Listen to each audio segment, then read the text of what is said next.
So yes, the theme, as we said, of this movie is laziness, and no sequence in the movie sort of showcases that more than the Lakers scene. There's a scene in the movie where they go to a Lakers game. That's right. And it's almost comical because it looks like a cheap, it looks like a Saturday Night Live sketch or like a late night talk show sketch where there's all this B-roll of the Lakers, prepping for the game and playing, and then it cuts to this tiny little set where there's like 3 rows of bleachers and everyone's just sitting there. And there's Al Pacino and Johnny Depp for some reason. He doesn't even have to get up in the scene. Johnny Depp just showed up on set, sat there, they rolled for half a day, he collected his paycheck and left. And then it cuts to the reverse, and it's Adam Sandler in front of a green screen with the Lakers superimposed behind him. And it looks horribly cheap and horribly lazy. And that sort of sums up the entire execution of this movie. Every scene is just people standing around or sitting around. It's like a Star Wars prequel. Yeah, but he goes up to Al Pacino and then we were talking about this scene before the movie started. One of the things on my list was that I expected Jill to somehow end up on the court of the Lakers game. Oh, yeah.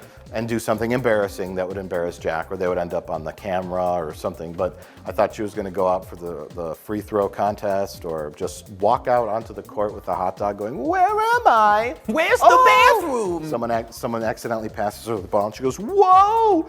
Whoa!" and makes this crazy shot, and they go, Yeah. and everyone's like, "Oh," But filming at a Lakers game or staging one in full scale would have been a lot of work. And movies aren't about work. They're about getting them made as quickly and as cheaply as possible, and to inflate the budget to such a level to where you could pay yourself as much as possible. I think this film was 97.99% above the line. and the rest was below the line. Yeah. Well, that kind of goes into our next topic here. Reportedly, the budget for this movie is $79 million. So the question is, if no time or effort or thought was put into anything concerning the production, where did all that money go? Our lawyers would like us to read the statement before we proceed. Adam Sandler is a hack fraud con man. That's what our lawyer... No, that's the wrong note. Oh, it's the other note from the lawyer? This is the one you're supposed to read. Oh, okay. I'll cut that part out. Okay. Adam Sandler is a horrible con man. Oh, no, that's the wrong one, too. How many wrong notes are there? I don't know how these all got mixed up in here, but let me see. Try this one. I think this is it. We, Jay and Mike of Half in the Bag, are not accusing Adam Sandler or his cohorts... or his associates of any criminal wrongdoing. These are merely the opinions of Mike and Jay. Okay. He stole all the money and embezzled it to all of his friends. This is what we'll call the Adam Sandler comedy scam. The great American Adam Sandler comedy swindle. Yes. Yeah, you're right, Jay. This is roughly half the budget of the James Cameron film, The Titanic. I know there's inflation differences, of course, but whatever. $80 million is a large amount of money for a film that looks like it was shot in a weekend. That looks like it's one of those skits that you see on the Oscars before the Oscars, when they recreate a movie and they shoot it in 5 minutes with Billy Crystal, or something you see on the Conan O'Brien show or something. Well, we were discussing after we left the theater, at what point does something like this cease to be able to be called a movie? Yeah. And I think this is it. Yeah. Because we mentioned general whorish product placement, and in general, I don't just hate product placement for no reason. I understand what it is, why it's there, and if it's sort of incorporated into the movie in a way that's sort of organic and makes sense, whatever, it's not a big deal. But this is a movie where they literally stopped the film to have commercial breaks. Yes, literally.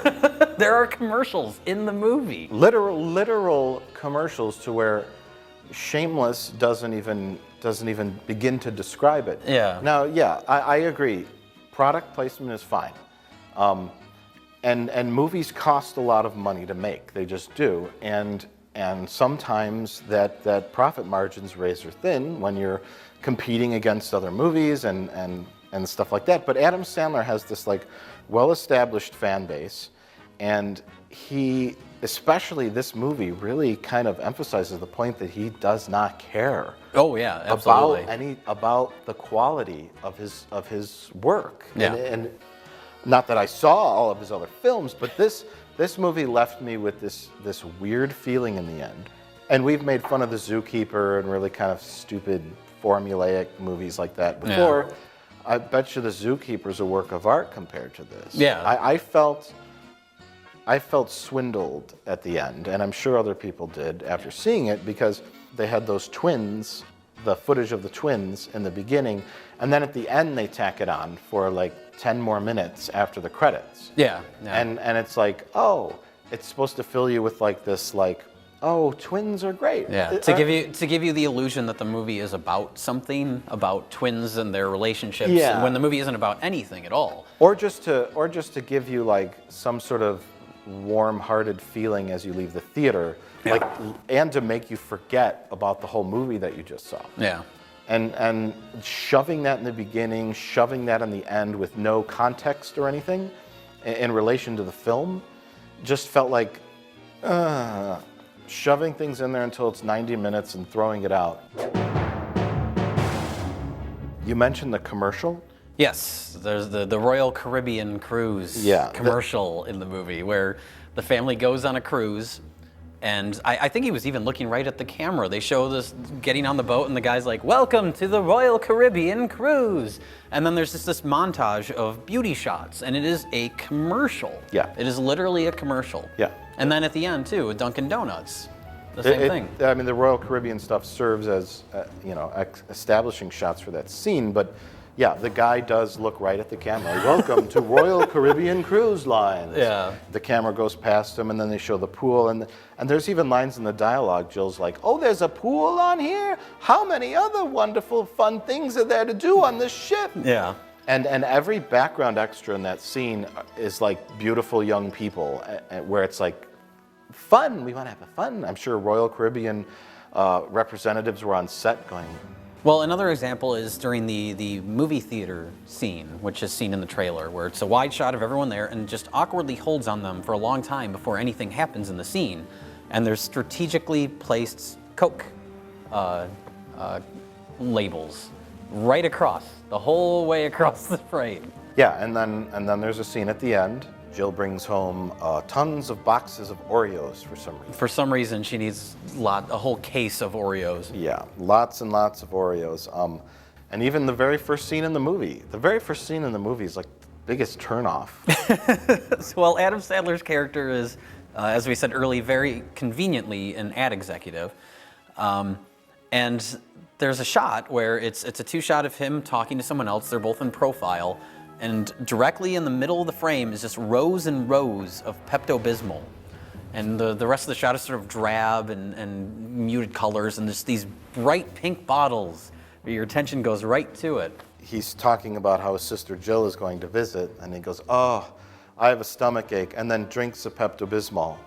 Like, the joke was he wanted, his stomach ache so bad from thinking about his sister Jill that he had to drink a Pepto-Bismol, but at the same time, So it's an ad very faintly disguised as a joke. Very faintly. Which is, this whole movie has that like illusion of like, we're going to make you think you're watching a comedy film. Yeah. And it's so horribly manipulative. And at the end of the film is Al Pacino in a hilarious Dunkin' Donuts commercial, which is him dancing and singing a song, because Al Pacino rhymes with cappuccino or something. So it's this ad, and you feel like you're actually watching a commercial, because you are in the logic of the movie, but you are also being advertised to in the theater, so then it's like, oh, I want to kill myself. Yeah. They show the American Airlines area in LAX with all the American Airlines signs. Just one after the other, right in your face. Those are all the kind of products in the film that are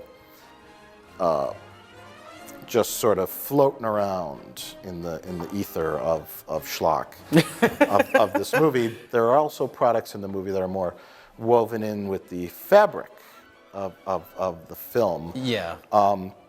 which you may not have noticed, but your brain did. Jack and Jill was produced by Columbia Pictures, and as you can see, Columbia Pictures is owned by Sony. Sony is, of course, the Japanese conglomerate company that owns Sony Pictures. So you'll see a lot of Sony products in the film mysteriously appear. Adam Sandler, even though he's a hip ad guy, works on a Sony Vaio computer. Yes, a laptop, which is very convenient because then you have the back of the Yeah. of the computer just facing the camera at all times. Does anyone work on PC products anymore? I don't know. He doesn't have a Mac or an iPad or any of those devices. He has a Sony Vaio. They also have a PC in their home, which is a Sony PC. He has an MP3 player in the film, that's a Sony. And Jill talks on a Sony cell phone, I believe it's an Ericsson. And what's also interesting is that the Happy Madison production offices are located on the Sony Pictures studio lot in Culver City, California. Okay. So it's not a coincidence that Sony products were also in the film. So as we mentioned, Coca-Cola is also featured prominently in the film. It's in the theater scene where you see 5 or 6 Coke logos all facing the camera conveniently. There's a little backstory to that. In '82, Coca-Cola actually purchased Columbia Pictures, which is the distributor of Jack and Jill. Oh, yeah. And then Coca-Cola launched TriStar Pictures, you know, the Pegasus with the wings, which was a joint venture between them, HBO, and CBS. CBS, of course, produces the television show The Price is Right, which is also featured prominently in the film. Yes, yes. And Coca-Cola also had a short run producing television. It was Coca-Cola Telecommunications, and one of the programs that they produced was The Price is Right as well. And this was one of their first run syndication programs in collaboration with Columbia Pictures Television. Oh. Isn't all this fascinating?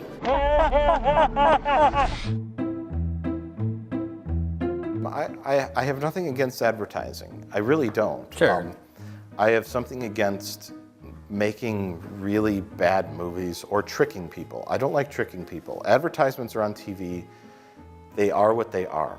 Advertisements that have some sort of entertainment value to them are a plus. But when you make a movie with this purpose, and the more sinister thing is what our lawyer made us read, that statement, is that we're questioning that this isn't a giant Ponzi scheme or a giant fleecing scam. This whole movie, like, there's no reason this should be $79 million. This is just a cheap looking movie. Yes. But every minor character is played by one of Adam Sandler's friends. Yeah, so this is what you're saying, Jay.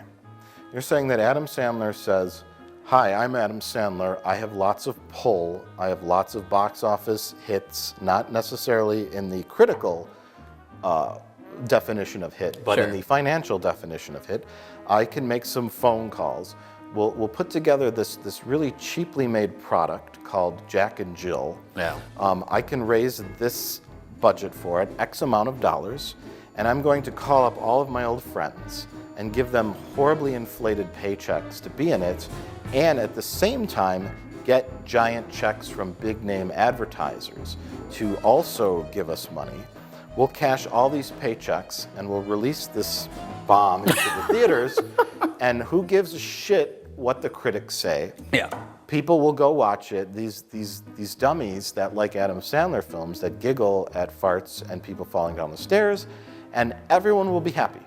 And basically that's the truth. The only people that aren't happy are those that actually give a crap about film as an art form.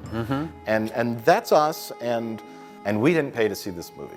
We should point that out, yeah. People say, like, oh, how can you criticize this movie? You paid to see it, you're supporting it. We didn't pay to see this thing. I would never go and watch this for an entertainment purpose, but that's just my choice. Yeah. But people that are on the fence, that are like, well, I liked Adam Sandler before, but I have a choice to see this film that I don't really know much about, that's been getting a lot of good reviews, but I've never heard of the actors. I'll just go see Jack and Jill. Yeah. Because I've heard of Adam Sandler. Those are the people that are really to blame for this problem.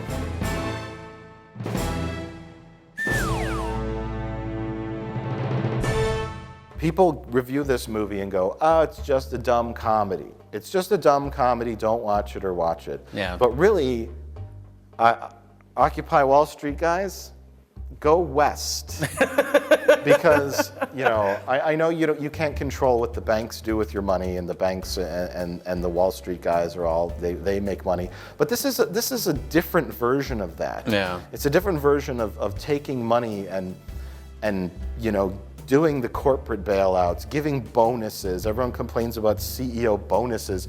Adam Sandler is giving a huge bonus to David Spade for doing nothing for 5 minutes.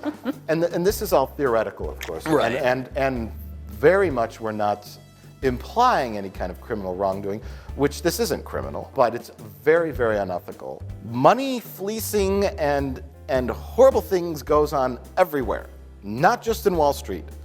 The Wall Street stuff is happening in Hollywood. There are Adam Sandler is a 1%er, and he's stealing all the money too. Yeah.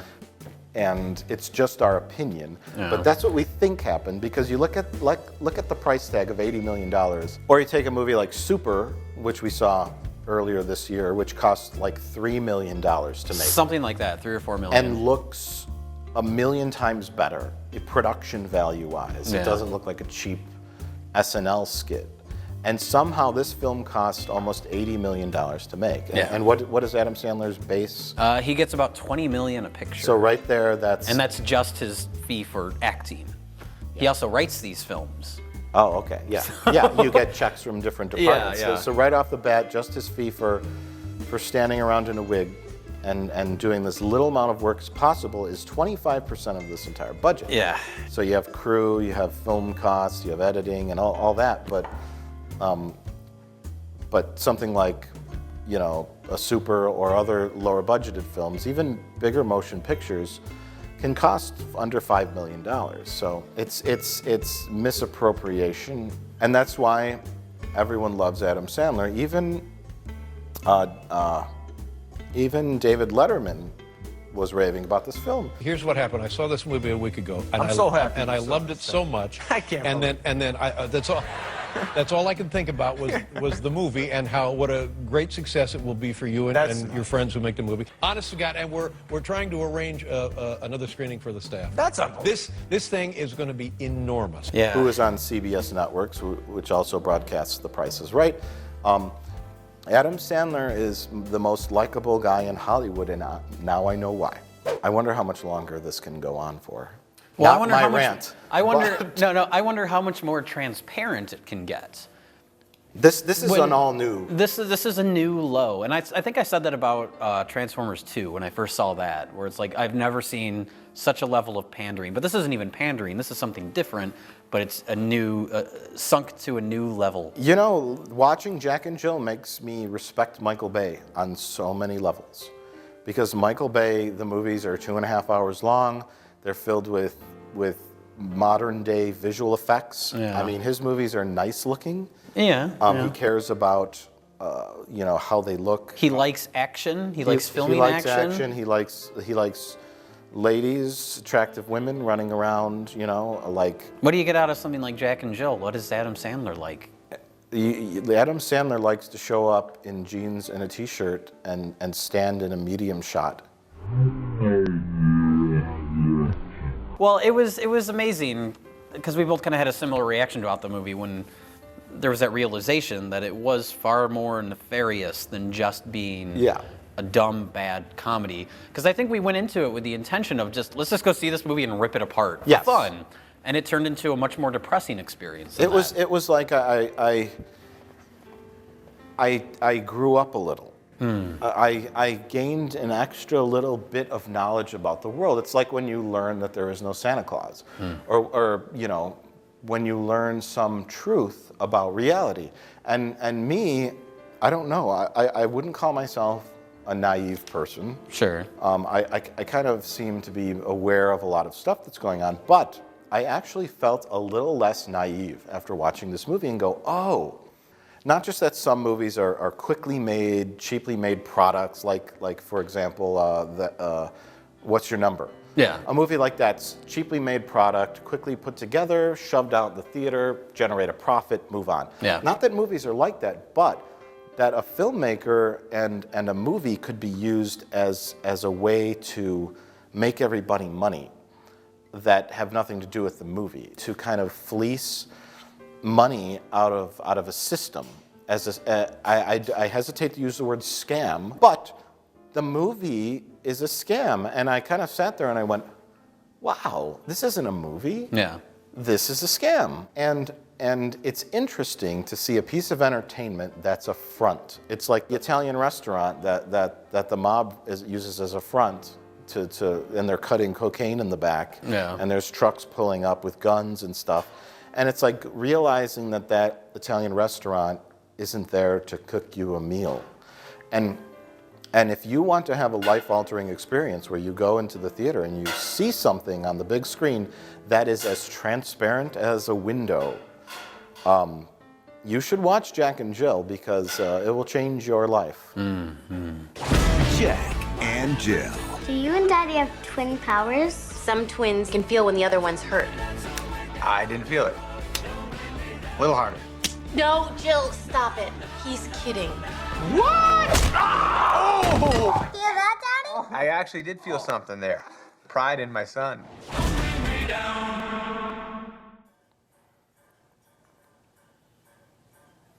So, Jay, what does it feel like to be dead inside? At least now I can get that job I've always wanted at the post office. What? Somebody's here. Apparently. Oh, hold on, I'm coming. Wonder who it'll be. I don't know. It's always someone. Hi! Why, it's my sister, Harriet Plinkin. Hi, Harry. I'm in town for Thanksgiving. I brought all of my dogs so they could play with your cat. I'm going to be staying for 8 months. I can't wait to do all of the fun things there are to do in New Jersey. I can't wait to see the Cockroach Museum. And I can't wait to see the junkyard and the rats. How are you doing, Harry? You're a little bit balder than you were last time I saw you. Oh, and you're so fat. They're so crazy.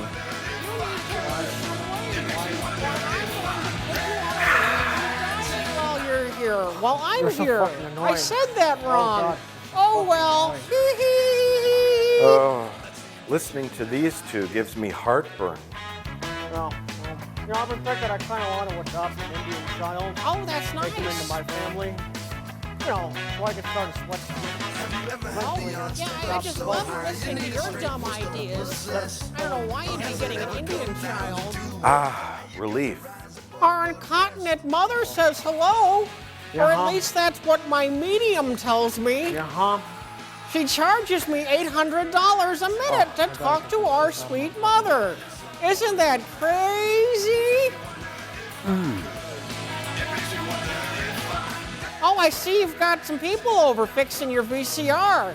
You getting a good deal on that? The people fixing my rotary phone are taking forever. They drink all the time and they don't do anything. That's like a weird parallel between us. We have lots in common. Isn't that crazy? You're such a stupid bitch. You always gotta come to my fucking house when you're on vacation. Can't you go to Florida or somewhere nice? It's fucking New Jersey. Who the fuck does that? Whatever. Cunt.